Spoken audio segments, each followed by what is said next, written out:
I'm pretty excited about this product review. It's an honest review. I paid for it myself, but there was this lightning deal on Amazon that they just couldn't pass up. You know what it is?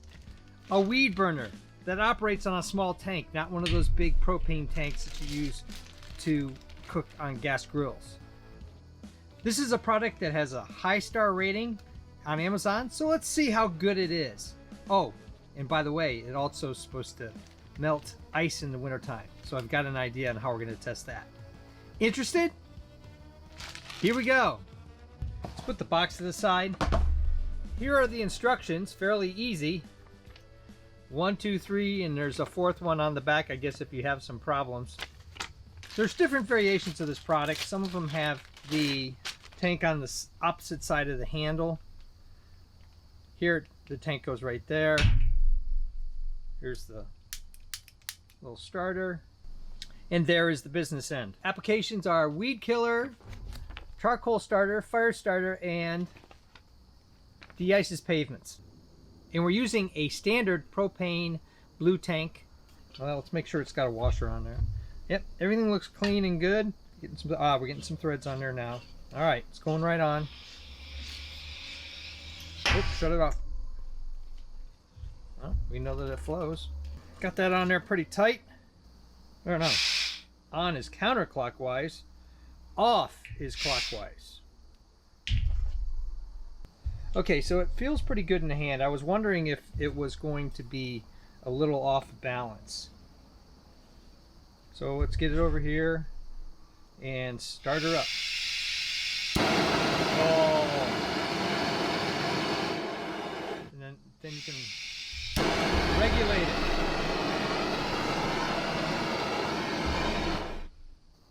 I'm gonna really like this, and I really can't stand weeds.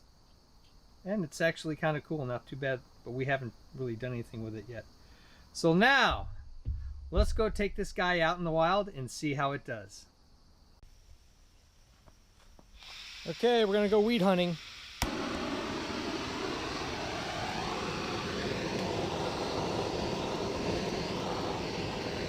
That weed didn't have a chance.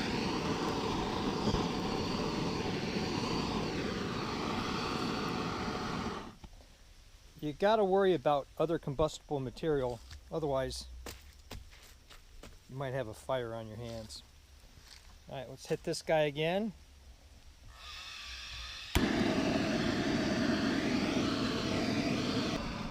Okay, so once again, you have to watch out. Here's a real pesky weed, but you're around a conduit that you have to...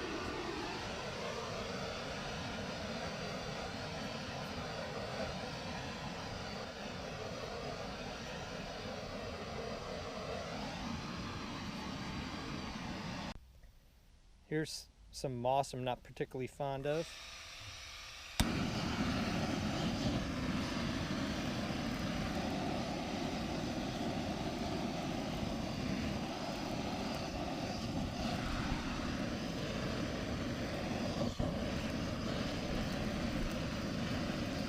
Very much a moss killer.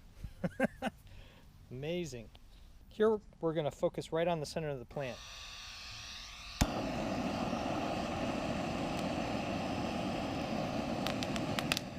And not burn the leaves.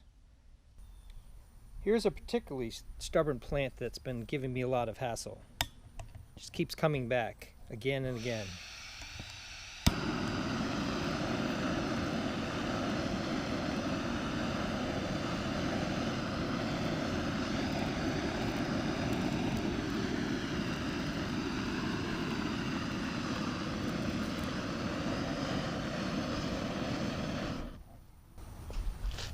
Just want to make sure you're not setting everything else on fire.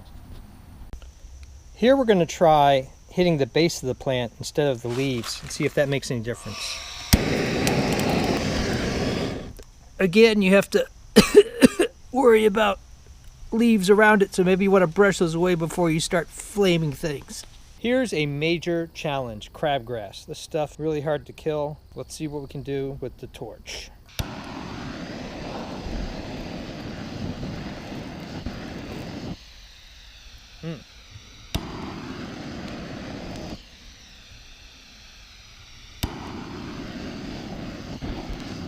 It keeps going out. I wonder if you have to be a certain amount of distance away. So we're just kind of burning this guy. Here's some spots we hit yesterday. Not sure it's taking hold. We're going to hit them again. Here we go. Full on.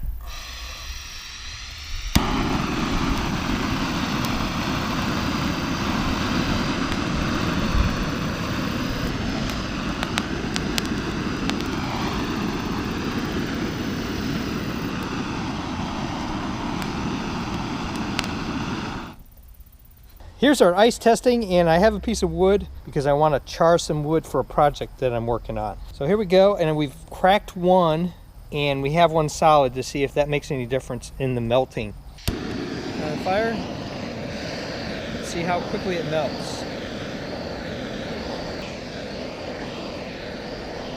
Wow.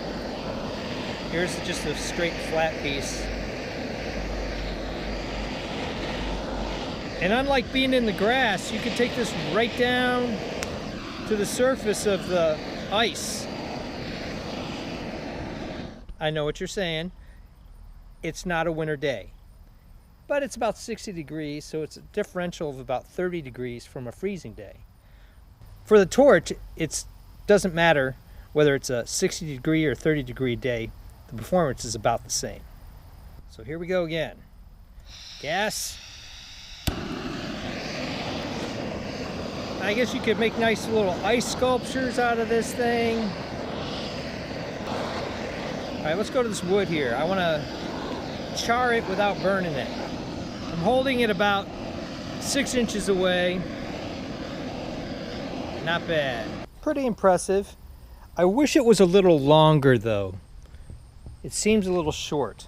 Balance is pretty good, but then again, I have a camera right here on the end. It's also supposed to light fires, so I've got some dry mulch there that's going to represent starting a fire, and we'll see how long it takes.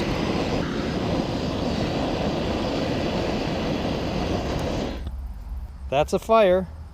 Took about 10 seconds. We'll make sure that we verify with a stopwatch. In the open like this, you can bring it right down and it won't choke out. But when you're in a bunch of grass, I guess it's just holding the fuel and the flame, and that's what's choking out the igniter. Just so you know, this is where the GoPro camera was that was shooting the video. Still a little hot. So final assessments. On Amazon, 375 reviews, 4.3 stars. Only 4% gave it 1 star. For melting ice, looks like it could do the job in the winter time. If you're gonna do projects like this, you know, little charring projects, probably a lot more convenient. It's easy to put together, it's easy to take apart. The handle is comfortable and fairly well balanced. I was surprised. I really thought that if the tank was back here it'd be better balanced, but I think it's fairly well balanced, not a problem. This does get warm. It seems like the ideal height is about this far away from the weeds. Another thing to consider is how much fuel does this burn? I'm going to add up all the footage, but I'm pretty impressed. It goes a fairly long time on a cylinder and there's still plenty left. So overall, what do I think? Is it worth $40? It's right on the edge. It's cheaper and a lot more portable than the big propane tank thing that I was considering. Although the propane tank unit has one that's like 4 or 5 times bigger than this. But again, you're trying to do the same thing for a small weed area. I paid $29 for it. I think I'm going to keep it so I can do project work like this. But as far as killing weeds, it's probably just easier to dig them up. Thumbs up and comments, always appreciated. Thanks for watching. If you like these kind of evaluations, home improvements, making things, breaking things, design projects on all sorts of different subjects, cosplay, prop building, check out my channel and please subscribe, because you never know what you're going to see.